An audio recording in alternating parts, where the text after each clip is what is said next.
Fala, meu parceiro, você tá bom? O One Punch Man tá de volta e já voltou causando polêmica com uns episódios meio...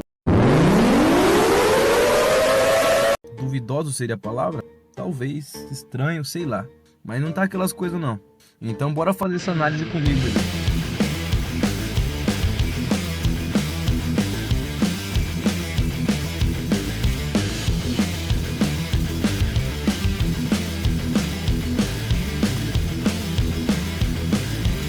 Após os eventos da segunda temporada, os membros da Associação de Heróis iniciam uma reuniãozinha insana, moleque. E ficam assustados que a Centopeia tenha sido derrotada assim do nada, sem deixar rastros.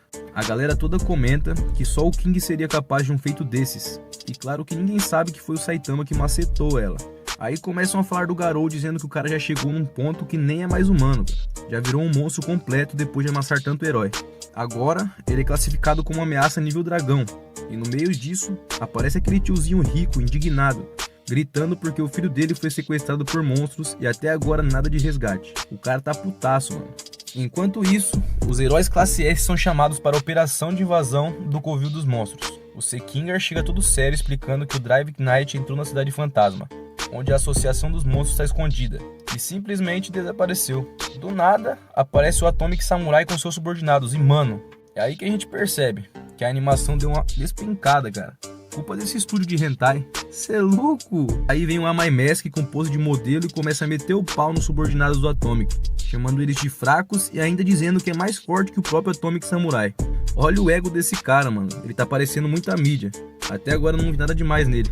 Na prisão, o safado do Puri Puri Prisoner tá sendo solto para atividades heróicas, segundo ele. Segundo os policiais, na verdade.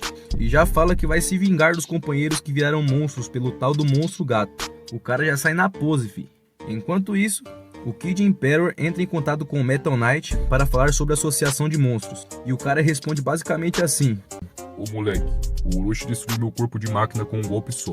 Então não confia em ninguém não, fechou? Basicamente foi isso que ele falou. Que imitação foda, mano. Cê é louco. Logo depois, aquele tiozinho rico manda vários soldados figurantes com armadura invadirem o esconderijo dos monstros. Mano, como esse cara pensou que esses figurantes iam fazer alguma coisa, cara?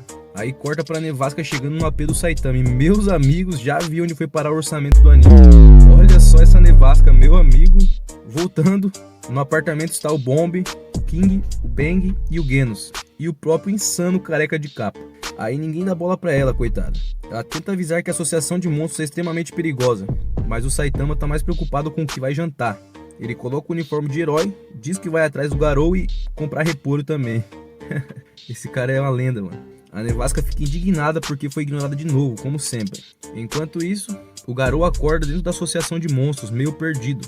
Ele se veste e sai andando do jeito mais travado possível. Mano, olha essa animação. Parece que tá em 5 FPS, cara. Fica até difícil saber se ele tá andando ou sei lá, só tá muito feio, mano. Cê é louco. Ele encontra os figurantes de armadura sequestrados e um robô enviado por uma tal de organização para ajudar os monstros. Aí aquela mulher monstro da segunda temporada aparece e transforma os carinhas lá em escravo.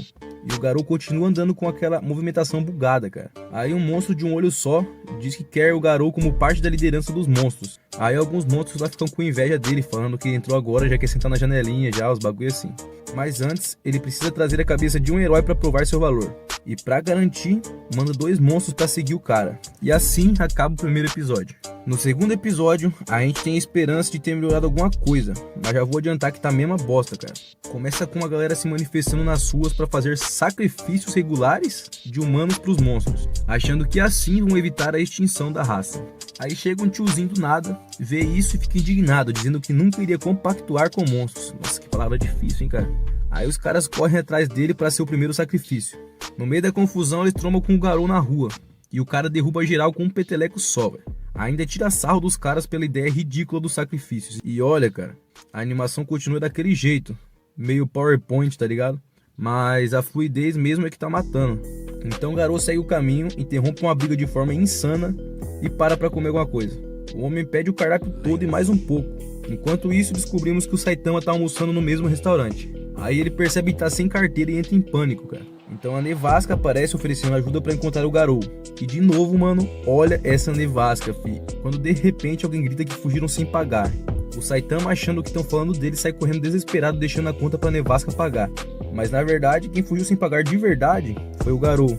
O cara tá correndo com aquela animação travada. E sim, meu amigo, lembra algo familiar, se é que você me entende. Aí ele acaba encontrando aquele moleque amigo dele sendo atacado por outros moleques. Aí o Garou desce o morro em uma das piores, se não a pior cena até agora. Olha isso, mano, o cara tá estático descendo. Aí ele salva o moleque, depois troca uma ideia com ele, aí manda o garoto embora pra não ser pego pelos monstros. O Saitama aparece, chama ele de trombadinha por comer sem pagar e ainda fala que o time dele foi perfeito pra fugir. Então dessa vez ele ia deixar passar. Aí o Garou fica pistola porque o careca nem quer lutar com ele. Então ele parte pra cima do Saitama com toda a marra de vilão. E mano, olha isso, cara. Aí ele tenta um ataque e o Saitama revida com um soco. Joga pra longe e o deixa inconsciente. Aí o careca vai ver aquele livrinho lá e fica triste por não estar no almanaque dos heróis. Coitado. Então o Garou acorda depois e os dois monstros do primeiro episódio aparecem pra atacá-lo, dizendo que ele não tem maldade o suficiente para ser um deles. A luta vai começar quando corta por uma conversa entre o monstro do olhão e o Homem-Galinha. Eles discutem o motivo de terem mandado aqueles monstros seguirem o Garou. E o Homem-Galinha diz que eles nem obedecem ordens, é mais fácil matarem o cara, velho.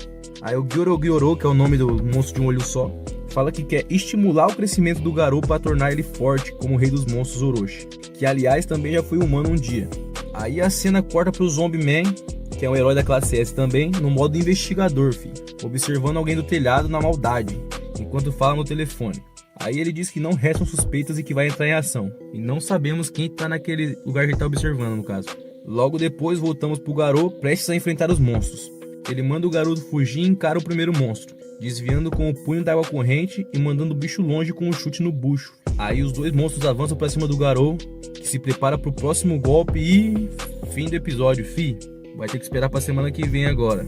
E rapaziada, o anime deixou a desejar pra muita gente, que esperava pelo menos uma animação fluida, né? No mínimo. E o que nos resta agora, cara, é torcer pra que o estúdio esteja guardando o orçamento pra quando o bicho pegar mesmo nas lutas de verdade. Os episódios mais emocionantes, sacou? Então é isso, rapaziada. Deixa o like se curtiu e se inscreve pra mais análises. Falou!